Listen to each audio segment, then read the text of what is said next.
అందరికీ నమస్కారం. ఈ మధ్యకాలంలో డ్రగ్స్ వినియోగం, డ్రగ్స్ కల్చర్ రోజుకు పెరిగిపోవడం వల్ల యువత తీవ్రంగా నష్టపోతున్నారు. దేశవ్యాప్తంగా అనేక చోట్ల భారీగా డ్రగ్స్ పట్టుకోవడం కూడా జరిగింది. గంజాయి చాక్లెట్లను అమ్ముతుండగా పోలీసులు పట్టుకున్న సంఘటనలు కూడా మనం గమనించవచ్చు. వీటన్నింటినీ దృష్టిలో పెట్టుకొని తెలంగాణ రాష్ట్ర ప్రభుత్వం మత్తు పదార్థాల రవాణా, వినియోగంపై కఠినంగా వ్యవహరించాలని నిర్ణయించింది. ఈ సందర్భంగా అసలు డ్రగ్స్కు బానిసలుగా మారడం వల్ల కలిగే నష్టాలేంటో ఇప్పుడు మనం చూద్దాం. డ్రగ్స్ వినియోగం వల్ల వచ్చే సమస్యల్లో ఒకటి ఆరోగ్య సమస్యలు. డ్రగ్స్ తీసుకోవడం వల్ల అనేక ఆరోగ్య సమస్యలు ఏర్పడతాయి.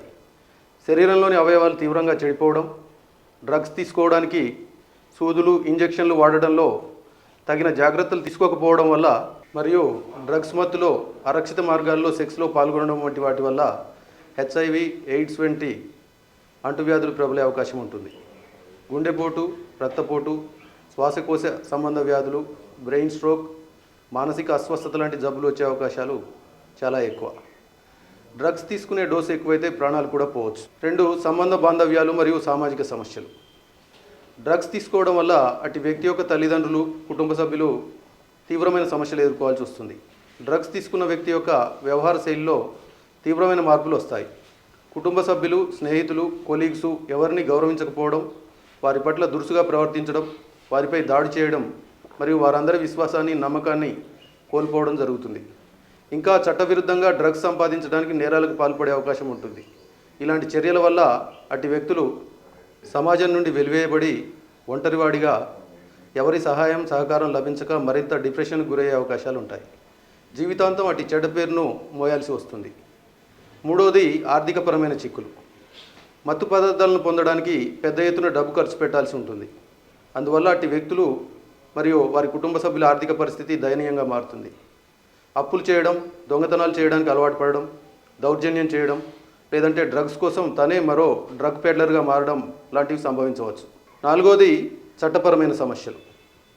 డ్రగ్స్ దగ్గర ఉంచుకోవడం, కొనడం, అమ్మడం ఇవన్నీ కూడా చట్టవిరుద్ధమైన పనులు మరియు నేరాలు. అలాగే డ్రగ్స్ తీసుకున్న వ్యక్తి విచక్షణ కోల్పోయి దొమ్మిలకు దిగడం, ఇతరులపై దాడి చేయడం, లేదా డ్రగ్స్ తీసుకున్న మరో వ్యక్తితో కొట్లాడడం వల్ల తీవ్రంగా గాయపడడం లేదా గాయపరచడం, కుటుంబ సభ్యులపై లేదా సమీపాన ఉన్న వ్యక్తులపై దాడి చేయడం, దొంగతనాలు చేయడం లాంటి నేరపూరిత చర్యలకు పాల్పడి తర్వాత ఇటు కేసుల్లో అరెస్ట్ అయి క్రిమినల్ రికార్డుల్లోకి ఎక్కడం వల్ల భవిష్యత్ అంధకారంగా మారే అవకాశం ఉంటుంది.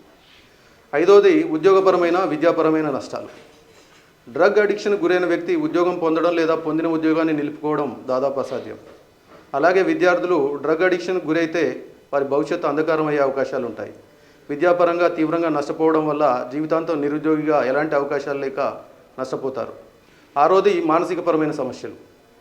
డ్రగ్ అడిక్షన్కు గురైన వ్యక్తుల బ్రెయిన్ ఫంక్షనింగ్ పూర్తిగా మారిపోతుంది.